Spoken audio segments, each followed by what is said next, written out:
성과 분석도 별표를 쳐놓으셔야 되는 게 시험에 표를 주고 값을 직접 구해라는 문제가 반드시 나와요. 그래서 이 모형에 이렇게 성과 분석 오분류표가 나왔다 라고 할 때 이때 정확도가 얼마냐, 정분류율이 얼마냐, 민감도가 얼마냐 이렇게 물어보는 시험 문제가 반드시 나옵니다. 그렇기 때문에 이 표 밑에 수식들을 반드시 외우셔야 돼요. 자, 그러면 저희가 이거 표에 대해서 한번 간단히 설명을 한번 드릴게요. 자, 상단하고 하단에 있는 내용을 먼저 볼게요. 자, 표의 상단에 보시면 컨디션이라고 해요. 컨디션은 실제 값을 의미해요. 그래서 이렇게 모형을 분리하기 전에는 이 값이 어느 값이었다라고 실제 값은 이렇게 나왔는데 우리가 예측 모형을 통해서 그 값을 확인을 했을 때 예측 값으로는 어떻게 나왔다라고 표현을 합니다. 그래서 상단에는 지금 컨디션이라고 해서 실제 값을 의미하고요. 하단에는 프레딕션이라고 해서 예측 값을 의미해요. 그래서 우리는 실제 값이랑 예측했던 게 동일해야 모형이 잘 맞추는구나 라고 예상을 할 수가 있을 거예요. 자, 예를 들어서 설명을 드리면 실제로는 어떤 데이터가 들어왔을 때 우리는 이거를 O로 인지를 하든지 X로 인지를 했을 겁니다. 그래서 실제로 우리가 어떤 데이터가 들어왔을 때 그 목표 변수 자체가 O이거나 X에 대해서 이렇게 표를 그렸는데요. 실제로는 O이고 예측하는 모형을 만들었습니다. 그래서 그 예측 모형에 대해서도 우리가 O냐 X냐 이렇게 분류를 할 수 있는 모형을 같이 만들었어요. 그래서 테스트 데이터를 통해서 우리가 이거에 얼마만큼 잘 맞추느냐, 실제로는 O였는데 이 모형을 통해서 본 것도 O였다, 아니면 실제로는 X였는데 이 모형을 통해서 봤을 때는 또 X였다, 아니면 모형으로서는 O가 떴다, 이런 식으로 평가를 해야 돼요. 그래서 보시면 실제로 O였는데 예측했을 때도 O면은 A라는 값으로 확인이 될 거고요. 실제로는 O인데 예측했을 때는 X였다 라고 하면 C라는 값이 나타나게 될 겁니다. 반대로 실제로는 X였는데 예측했을 때는 O로 나온 건 B, 실제로 X였는데 예측했을 때도 X다 하면 D라는 값이 나와야 될 거예요. 그래서 대부분의 모형 같은 경우는 O를 O로 찾거나 X를 X로 찾는 이런 것들이 매우 중요하게 여겨질 거예요. 그래서 이 O랑 O, X랑 X 이 각각 A, B, C, D에 대해서 정의를 내린 거에 대해서 말씀을 먼저 드리면, 자, 여기 보시면은 컨디션이 실제 값이고 프리딕션이 예측 값이라고 말씀을 드렸어요. 자, 실제 값이 포지티브, O 또는 긍정이라고 표현을 할게요. 포지티브고 예측 값도 포지티브예요.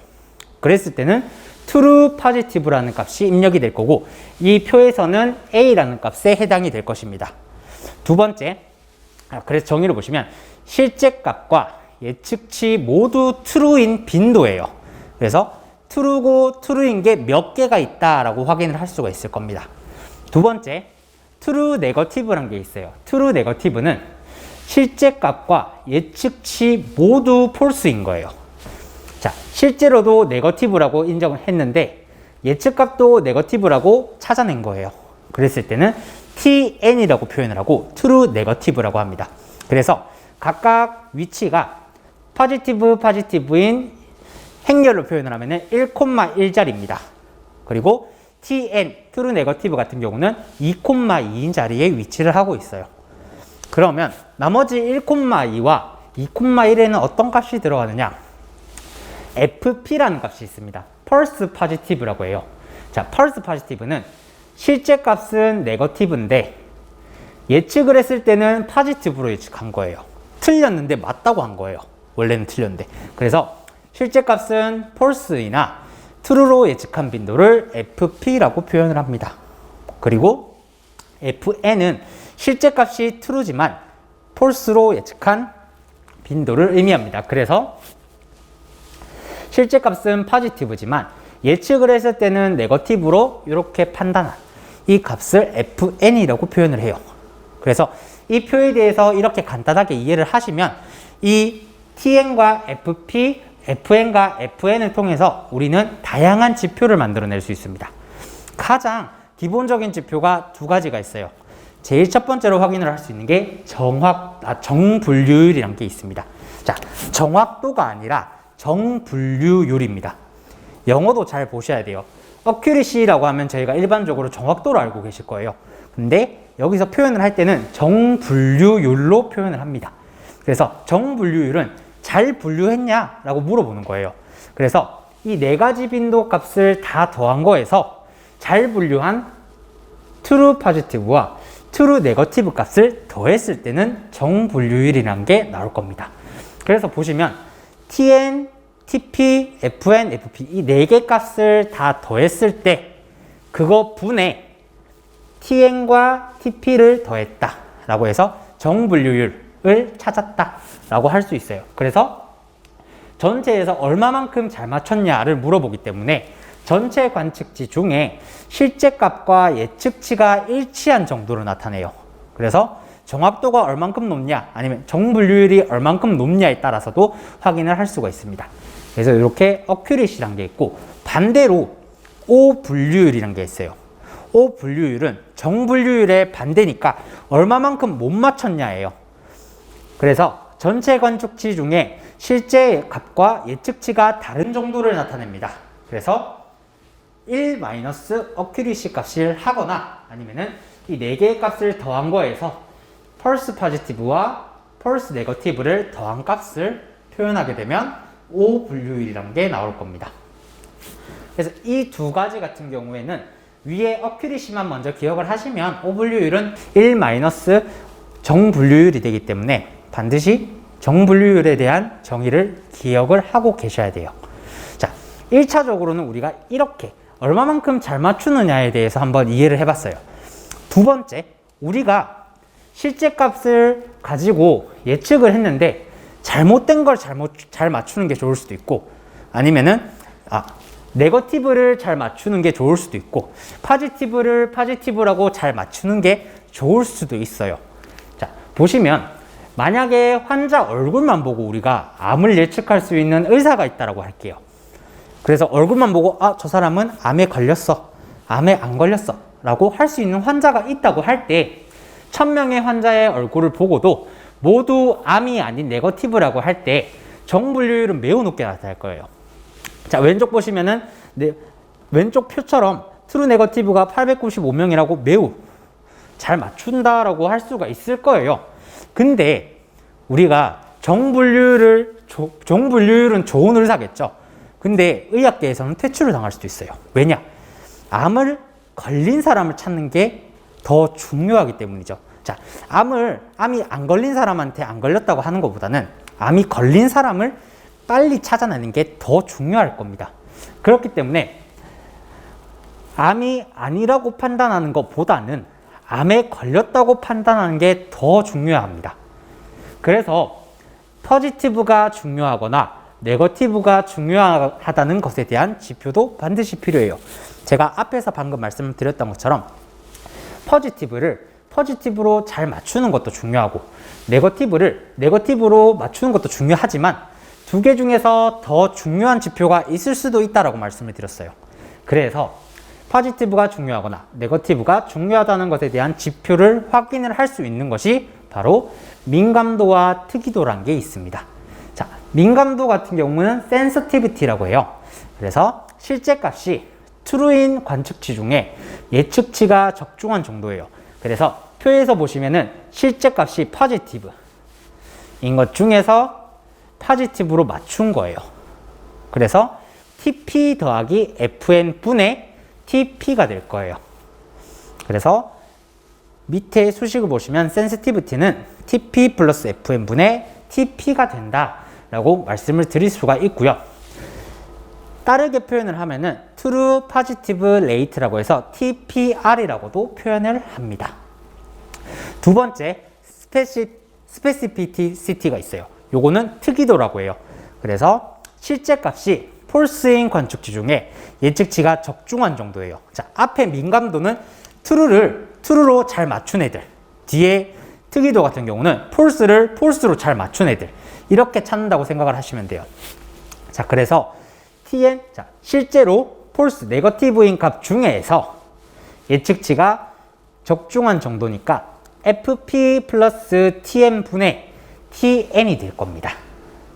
그래서 이 수식 같은 경우는 두 개 다 암기를 하셔야 시험 문제 푸는데 반드시 도움이 될 거예요. 이런 거 구하는 문제는 진짜 시험을 2번에 1번은 반드시 나왔었어요. 아니면은 연속해서 몇 번도 나온 적이 있어요. 그렇기 때문에 구해야 되는 수식하고 표를 보고 어떻게 구해야 되는지를 반드시 암기하고 계셔야 됩니다. 그래서 저희가 이 민감도랑 특이도에 대해서 한번 말씀을 드렸고, 자, 보통은 저희가 모형을 만들어서 확인을 할 때요, 성능평가를 할 때 총 3가지의 지표를 보고 주로 많이 표현을 합니다. 어떤 게 좋은 모형이다, 어떤 게 조금 더 개선이 필요한 모형이다, 이런 거를 판단을 하는데, 가장 많이 사용되는 3가지 지표가 바로 정분류율과 민감도, 특이도란 게 있어요. 앞에서 말한 그 3개가 보통 모형을 만들 때 가장 모형의 성능의 지표를 표현할 때 많이 활용을 해요. 그래서 이 3가지 값이 높으면 좋은 모형이다 라고 말을 할 수가 있습니다. 그래서 주로 파지티브 모형의 성능을 많이 확인합니다. 그래서 좋은 거를 좋게 맞춘다는 거를 true로 맞추는 게 좋다고 표현하거나, 아니면은 네거티브를 네거티브로 예측하느냐를 많이 확인을 합니다. 그래서 민감도는 포지티브를 포지티브로 잘 맞추느냐이지만, 네거티브는 포지티브로 예측했느냐인 1- 특이도로도 많이 표현을 해요. 자, 특이도 같은 경우는 제가 앞에서 말씀드린 것처럼 네거티브를 네거티브로 잘 맞췄냐에 대한 지표라고 했죠. 근데 우리가 기준을 포지티브로 두고 모든 것들을 확인을 한다고 할 때는 특이도가 네거티브를 기준으로 하는 거기 때문에 포지티브로 바꿔주게 되면 반대로 1- 특이도라는 값으로 표현을 하게 됩니다. 그래서 네거티브를 포지티브로 예측했느냐 인 1- 특이도로도 표현을 하더라 라는 점 기억을 하시면 돼요. 자, 그래서 모형의 평가를 할 때는 위에처럼 정분류율, 민감도, 특이도가 높으면 좋은 모형이다 라고 할 수도 있지만, 보통 분석에서는 정분류율, 민감도, 1- 특이도를 많이 봅니다. 위에서처럼 동일하게 정분류율과 민감도는 높을수록 좋습니다. 반대로 1- 특이도는 낮을수록 좋다. 자, 1- 특이도. 자, 이 4개의 값이 다 나타난 거 보고 우리가 확률을 구했을 때 이 확률 값은 0에서 1 사이에 있는 값일 거예요. 그래서 전체 값에서 1을 빼주면은 그게 반대로 값이 나타날 거예요. 그래서 1- 특이도는 낮을수록 좋더라 라는 점 기억을 하시면 돼요. 자, 그래서 우리가 보통 이런 민감도랑 1- 특이도를 활용을 하는 지표가 있습니다. 그 지표가 바로 ROC 커브란 것이 있습니다. ROC 커브란 것에 대해서 설명을 제가 적어놨을 거예요. 자, ROC 커브는 가로축을 FPR, 즉 1- 특이도 값을 두고 세로축을 TPR, 민감도 값으로 두어 시각화한 그래프이다. 이진 분류에서 모형의 성능을 평가하기 위해 많이 사용되는 척도이고요. 그래프가 왼쪽 상단에 가깝게 그려질수록 올바르게 예측한 비율은 높고 잘못 예측한 비율은 낮음을 나타낸다.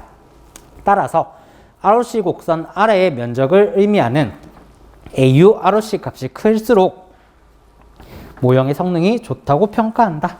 자, 제가 보면서 한번 설명을 드릴게요. 자, 앞에 보시면 ROC 커브는 이런 식으로 표현이 될 거예요.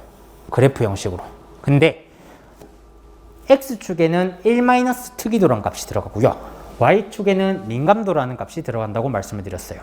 자, 제가 1- 특이도가 낮으면서 민감도 값이 큰 게 좋다고 말씀을 드렸죠. 그래서 이 0.8, 0.6, 0.4, 0.2 이때 점을 보면은 민감도가 이 값일 때 1- 특이도가 어느 값 정도를 가지고 있다는 걸 볼 수 있을 겁니다. 그랬을 때 민감도가 높을수록 좋고 1- 특이도가 낮을수록 좋아서 이 0.8에서 선을 그었을 때, 0.6에서 선을 그었을 때, 그 다음에 0.4에서 선을 그었을 때, 0.2에서 선을 그었을 때 값을 보고 이 모형이 좋다 안 좋다를 판단할 수 있습니다. 자, 여기 그래프의 선을 먼저 한번 설명해 드리면 각각 선마다 모형의 성능이라고 생각을 하시면 돼요. 그래서 0.8에서 선을 그었을 때 민감도가 높고 특이도가 낮은 거는 이 앞에 있는 게 가장 낮게 나타날 거예요. 1- 특이도가. 두 번째, 0.6을 봤을 때도 동일할 겁니다. 직선을 그어서 생각을 해보시면 될 거예요. 그래서 이 모형이 앞으로 불룩하게 나온 게 성능이 더 좋은 모형이다 라고 이해를 하실 수가 있을 겁니다. 그래서 각각 모형마다 이런 식으로 1- 특이도와 민감도를 통해서 모형의 성능을 이렇게 파악을 하실 수가 있을 거예요.